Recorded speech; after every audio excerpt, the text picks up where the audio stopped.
This is an ABC News special report. Now reporting, David Muir. Good afternoon from Tel Aviv. We are coming back on the air for what has been a history-making series of events in the Middle East. At this hour, President Trump joining world leaders for a ceasefire signing ceremony in Sharm el-Sheikh, Egypt, signaling the end of Israel's war with Hamas. The ceremony and summit formalizing the Gaza cease and peace plan. It also symbolizes the international community's commitment to end the fighting and surge humanitarian aid into Gaza and begin recovery and reconstruction efforts there. President Trump is expected to deliver remarks after this signing, but you can see he's gathered there with leaders in Sharm el-Sheikh, each one of them signing there. He's expected to give a speech in a moment. To this point, can you believe it? And it's going to hold up, too. It's going to hold up. There you hear the president talking about the conflict, the deep history of conflict in this region, and his sincere hope that what they signed today and what we've witnessed today holds here in the region. Of course, the world witnessing the emotional release of the last 20 surviving hostages held in Gaza, their 2-year ordeal coming to an end today. Scenes playing out of now former hostages reuniting with their families. Extraordinary images coming in from Israel today. These reunions began this morning with the first sign that these hostages, the 20 remaining living hostages, were in fact en route being returned to Israel. Several hospitals were ready for these hostages to be checked on, their families waiting to reunite with them. The first 7 came in, then came news that 13 more were on their way home to Israel. 20 living hostages now returned. Just a short time ago, President Trump also addressing Israel's parliament, where he declared the golden age of the Middle East. The president receiving multiple standing ovations at the Knesset, urging Israel and Palestinians to embrace peace, saying the long and painful nightmare is finally over, in his words. Before his address, President Trump meeting with families of the hostages, the president and Prime Minister Benjamin Netanyahu listening, of course, to their stories. These incredible 2 years, the agonizing wait for those families. On the other side of this ceasefire, Israel releasing 1,900 Palestinian prisoners, including 250 who'd been serving life sentences. The others, of course, detained during the war, huge crowds turning out as they arrived on buses, many in the West Bank. And of course, we should also point out this is a very somber day for so many families, because Hamas is also beginning to turn over some of the remaining 28 hostages who died while in captivity. The return of the remaining 20 living hostages from Hamas captivity back home to Israel. We've seen the emotional reunions with their family members already. There are several who are undergoing medical evaluation at the hospital, but it's believed that all are okay. They were all able to walk on their own, mothers hugging their sons who they haven't seen in more than 2 years. Ian Pannell looking at these pictures right along with me here. And of course, Ian, in Gaza, the return of many who were released by the Israelis. And when you look at the aerials of the damage after 2 years of conflict, and when you think about the civilians who were caught in the middle of this war, tens of thousands of Palestinian civilians who were killed during this conflict, the process there to rebuild, to secure the area, to get food and supplies in far greater numbers, given the hunger that we've seen so many children and families face there. Many of them making that trek back to their home to see what remains, and you've seen the images, you've seen it yourself up close, Ian, that many of them are returning to homes that simply don't exist anymore. Yeah, I mean, in your report on Good Morning America, you had this one Palestinian who made that very point. It's not just that there's damage, it's everything has gone. There was one woman that our team on the ground spoke to. She couldn't even find where her home had been. Such was the scale of destruction in the neighborhood. It wasn't just the homes that had gone, but the streets had gone, the neighborhood had gone. There's no running water, there's no food, there's no electricity, there's no internet in those northern areas. Over 80% of the buildings inside Gaza have been destroyed or badly damaged. We went in ourselves with the IDF just a week or so ago. This was in the south of Gaza. There wasn't one building that hadn't been either destroyed or severely damaged. There was nothing salvageable from that. And I think for Palestinians, of course, there's relief that the bombing has finally stopped. All those fears every day, every night, our team on the ground have talked about this. That has gone. But it's the shock of everything they've been through, the level of death, the level of destruction. Ian Pannell, our chief foreign correspondent, we can see President Trump there in Sharm el-Sheikh. He's been introduced by President el-Sisi of Egypt, who remains at the microphone. Applause in that room for President Trump. And Mary, as we await just a few seconds left before the president speaks, and we'll take it live, of course, right here on ABC, this is a moment when the leaders of the Arab world are there for President Trump to show their support. And the question now will be, what will they do to contribute to making sure there is a secure Gaza, and a Gaza where the tens of thousands of civilians will be fed, will be policed, will be protected, and have their own sovereignty. David, the president is looking for their buy-in, and then he has to make sure that they keep their word. Those are two very daunting tasks. And so I think in this speech, the president is likely to tout this amazing accomplishment, to praise everyone in the room for coming together to help make this happen, and then urge them to keep this momentum going. We do have a few excerpts of the speech, and he will say, all the momentum now is toward a great, glorious and lasting peace. But he needs the help of all of these leaders to make sure that that actually comes to fruition. And that is a very tall task, David. Mary, we heard the president just moments ago talking about the media, which we know he often does. He is a student of the media, watches the reporting very closely, seems somewhat surprised himself at the coverage of this historic moment, the return of the 20 hostages. Said the media by and large covered it with, he appreciated the favorable coverage. And of course, the tougher questions come after the return of these hostages. And as I was saying earlier, there is no one witnessing what we've seen today diminishing the power of what finally played out for the families who waited for more than 2 years. But President Trump likely knows himself what comes next will be equally as difficult here. He does. He is well aware of that. He certainly is taking a victory lap today. He certainly has been relishing all of the praise, but the praise is much deserved. He played a very pivotal role here, an incredibly pivotal role in getting this deal across the finish line in a way that, as he notes, his predecessor was unable to do. But all of the circumstances coming together, the work of his negotiators, Steve Witkoff, his Middle East envoy, his son-in-law, Jared Kushner, using his real estate know-how, his connections in the region to get this deal together. But even Jared Kushner has reflected on how this is similar to a real estate deal in the sense that you get to yes and then you work out the details. They have gotten to yes, they have gotten the ceasefire, they have now the hostages finally home on this momentous day. Now you have to get down to doing the real work of working through what comes next and how you make sure that this lasts and coming up with some long-term solution. So the president, yes, he has been, I think, quite pleased to see all of the coverage praising his role in this.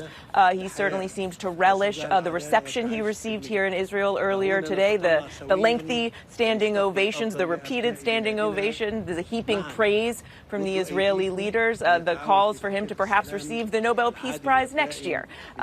So yes, this is a huge moment for this president, for the U.S., but now what comes next, David? You mentioned, Mary, Steve Witkoff, the envoy, President Trump's envoy, and his son-in-law, Jared Kushner. Neither describe themselves necessarily as diplomats, though they will be defined that way given the history-making roles they had leading up to this moment. And both Steve Witkoff and Jared Kushner have indicated that they're in this through the rest of these phases, that this wasn't an effort on their part to get us to the hostages coming home and then they would walk away from this. The two of them are signaling already that they will continue the very difficult work that comes now. Yeah, and that was a real question. How much involvement would they have? What would that look like? Steve Witkoff telling reporters a short while ago that he's already begun working on implementation. He's focused on that next phase. How involved Jared Kushner will be may still be a bit of an X factor, but it is a remarkable story for the history books how these two real estate developers, not career diplomats, somehow managed to negotiate this deal. They have spent the last several days actually in Egypt hammering this out. Jared Kushner has been blunt in saying it was not easy. He said there were moments where it was really chaotic. He's joked that Steve Witkoff used a lot of four-letter words, but that they were able to get this over the finish line. And a lot of it comes down to the way they do business. Jared Kushner, of course, has deep ties to the region. He knows many of these leaders, both through his own personal business, but also, of course, through his work during his father-in-law's first term. He helped to negotiate the Abraham Accords with much success, something that the president mentioned he hopes to continue to build upon earlier in his remarks today. So it is truly a very classic Trump tale. He doesn't necessarily turn to those with career diplomats, those with this kind of experience. He thinks outside the box. He touts himself and takes pride in the fact that he does that. It is why President Trump often refers to himself as the deal maker in chief, and that is a moniker that he certainly has earned here in getting to this first phase, David. In addition to the significant praise for President Trump here on the ground, Mary, thank you. Stick with us here. And for Steve Witkoff, Jared Kushner in Hostage Square when they appear here over the weekend, to huge cheers. And in fact, when they tried to share some of the credit with Prime Minister Benjamin Netanyahu, there were boos, audible boos you could hear in Hostage Square here. They wanted to make sure that the credit, the people who had gathered here in the square at least, was felt by the Americans who applied pressure on their prime minister. Just a few more moments I'm expecting here from President El-Sisi before we hear from President Trump. But Ian Pannell, who's also with us here, our chief foreign correspondent. And Ian, when you look at these images today of the hostages reuniting with their families, in so many cases, sons hugging their mothers again, it's hard to overstate the role many of those moms themselves played in applying pressure, never giving up. 2 years straight, day after day. You're looking at the images right now up on the screen, the role that these mothers, these parents, these families played in trying to apply pressure on their government and on world leaders to bring these hostages home. Yeah, you're absolutely right there. And I hadn't really thought about it that way, but it is the mother. Let's listen to... Well, thank you very much, and that was a great honor. I appreciate it very much, Mr. President. Mr. General, Mr. President. Great General, great President, thank you very much. This is the day that people across the region and around the world have been working, striving, hoping, and praying for. They have done things over the last month that I think were really unthinkable. Nobody thought this could happen. With the historic agreement we've just signed, those prayers of millions have finally been answered. As you know, the hostages have been returned, and further work goes on having to do with the, sadly to say, bodies.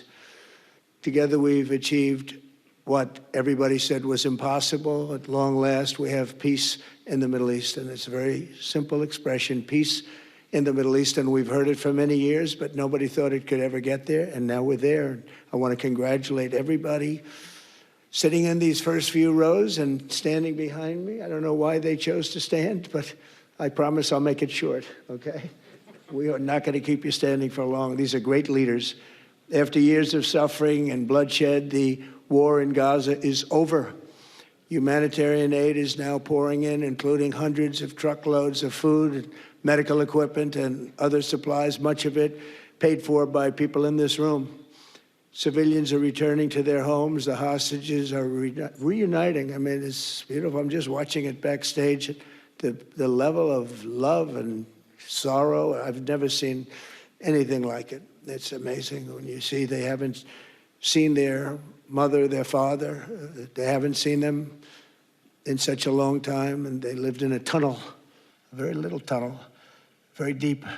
And the level of love is just incredible. It's a beautiful thing to see. It's, in one sense, it's so horrible that it could have taken place, but in another sense, it's so beautiful to see a new and beautiful day is rising, and now the rebuilding begins. The rebuilding is maybe going to be the easiest part. I think we've done a lot of the hardest part because the rest comes together. We all know how to rebuild, and we know how to build better than anybody in the world.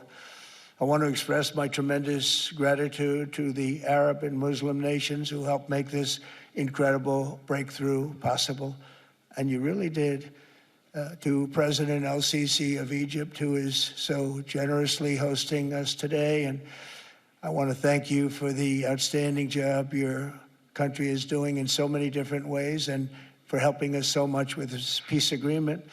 I also want to thank the president for the escort of 6 fighter jets. Oh, we looked out the window, we said, I hope they're friendly, and they turned out to be very friendly. But we had 3 on each side, and they are beauties right out of the great, really American manufacturing hub. We make the greatest military equipment in the world. We have the strongest military in the world by far. And I knew exactly what those planes were, and I knew exactly how much you paid for those planes, too. You paid a lot, but you got a pretty good deal. And they are great planes, and we just appreciate it. That was quite an escort in. That was very impressive. But Air Force One was really, it was covered with Egyptian desert just a few months ago. If you think about it, just a few months ago, it was Egyptian desert, and now it was just a few feet off our window. And it was a spectacular sight, and I appreciate it very much. Really, that was pretty good. You got our people by surprise. I don't know if they were thrilled right at the beginning, but they were thrilled as we sailed along very, very calmly and safely. And I'm deeply honored to receive from you, Egypt's highest state honor, the Order of the Nile. The Nile is so beautiful, so magnificent. It's such a beautiful title, the Order of the Nile. Thank you very much, Mr. President. Appreciate it. Great honor. I also want to give a very special thanks to the Emir of Qatar, a man who's outstanding. He's been a friend of mine for a long time, long before politics, and he's a fantastically respected man. His Highness Sheikh Tamim is respected by everybody. He's respected by everybody and in the most positive way, not only because of power, because of his heart. He's got a tremendous heart, and he's a great leader, and his country loves him. Thank you very much for being here. It's an honor. Let me also express our condolences to the Qataris on the tragic car crash that claimed the lives of your cherished diplomats, some of whom were known by our people, and they were supposed to be incredible people. So please extend our sorrow and best wishes. That was tough. That was really tough. On this extraordinary occasion, I also want to give our sincere thanks to President Erdogan of Turkey. He's always there when I need him. He's such a tough guy. He is tough as you can be, but we love him. And when they have a problem with you, they always call me to handle it. And usually I come through. We just have a good relationship, but we have from the beginning. And so I want to thank you very much and say hello to your wife, your beautiful wife. And it's great to be with you. Always there. When I need him, he's always there. Thank you very much, Mr. President. And I also want to thank, I just spoke to him on the phone, His Royal Highness Crown Prince Mohammed, Saudi Arabia, a special friend of mine. Boy, he's come so long and so far, and he's doing a fantastic job for his country. And I want to just thank him. And His Highness Sheikh Mohammed of the United Arab Emirates is here. Where? He's here someplace. Well, oh, he's not here, but he's here in spirit, I can tell you that. And he's been another one. He's been absolutely incredible, and we appreciate it very much. And His Majesty King Abdullah of Jordan, and thank you very much, King Abdullah of Jordan. He's here. Thank you. Thank you. Thank you very much. And you really have been a great helper. We appreciate it. Appreciate it. Prime Minister Sharif of Pakistan, and also I have to say my favorite field marshal from Pakistan, who's not here, but the Prime Minister is here, and you're going to give his regards. Where are you? There you go. Thank you very much. Do you want to say what you said to me the other day? Come, would you like to say what you said the other day? I think it was so nice. Please. Thank you very much, my dear President Trump, my dear brother President Fath el-Sisi of Egypt, Majesties, Highnesses, Excellencies, ladies and gentlemen, Assalamu alaikum, and a very good evening. Well, I would say today is one of the greatest days in contemporary history because peace has been achieved after untiring efforts led by President Trump, who is genuinely a man of peace, who has relentlessly and untiringly worked throughout these months, day in and day out, to make this world a place to live with peace and prosperity. I would say that Pakistan had nominated President Donald Trump for Nobel Peace Prize for his outstanding, extraordinary contributions to first stop war between India and Pakistan and then achieve ceasefire along with his very wonderful team. And today, again, I would like to nominate this great president for Nobel Peace Prize because I genuinely feel that he is the most genuine and most wonderful candidate for Peace Prize because he has brought not only peace in South Asia, saved millions of people, their lives.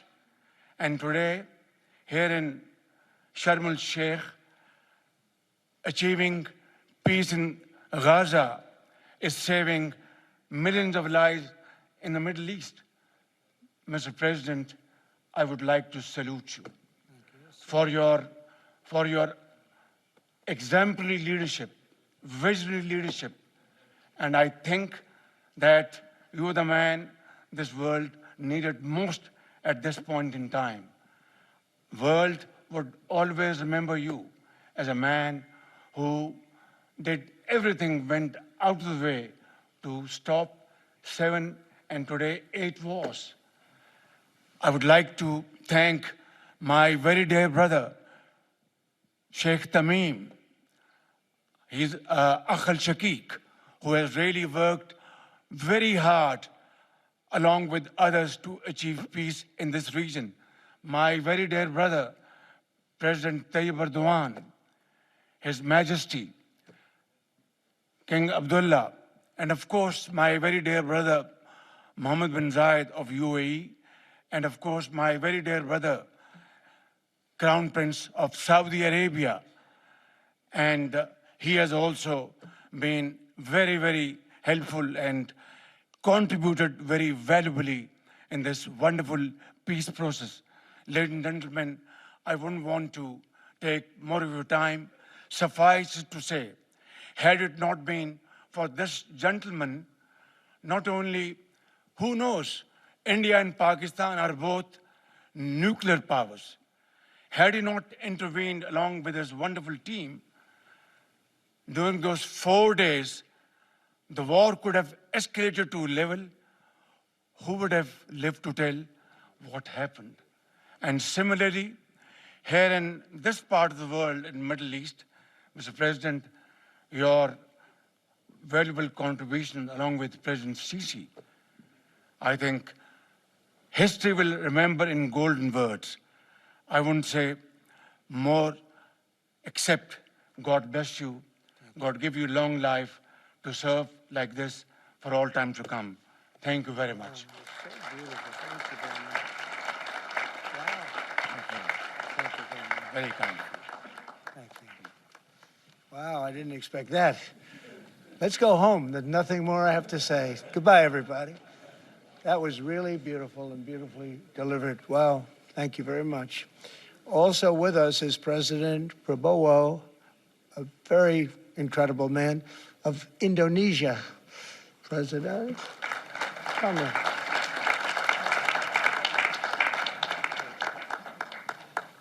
Great job. President Abbas of the Palestinian Authority. See, we have them all. We have them all. Great, great. It's good to have you. And so many others. I have a list here. This first 3 rows and what's standing behind me, I don't know why they chose to stand, but it's there. They're going to be very famous tomorrow, all of them. We have the Arab League is represented by His Excellency, and thank you very much for being here. Thank you very much. We have Armenia, and Azerbaijan. That's a little war that we stopped. That's a little war. There they are. Look at them. They're sitting. When I met with them, it was in the Oval Office. They fought for like 31 years or some crazy number. And they had one sitting on that side of the Oval Office, one sitting. By the time we finished in 1 hour, they were both hugging each other. And now they're friends and they're getting along great. Look at it. So I want to thank you both. That's incredible. Really incredible. So you have Armenia and you have Bahrain, you have Canada. It's so great to have, in fact, the president called and he wanted to know if it's worthwhile. He knew exactly what it was. He knew the importance. Where's Canada, by the way? Where are you? Where are you? He knew the importance of this. He said, I want to be there. So many people have done that. They called. I mean, they heard about it. And these are not people that can do that very easily. They have pretty big schedules, to put it mildly. The most powerful people. And I appreciate you being here very much, Mr. President. Fantastic. Fantastic.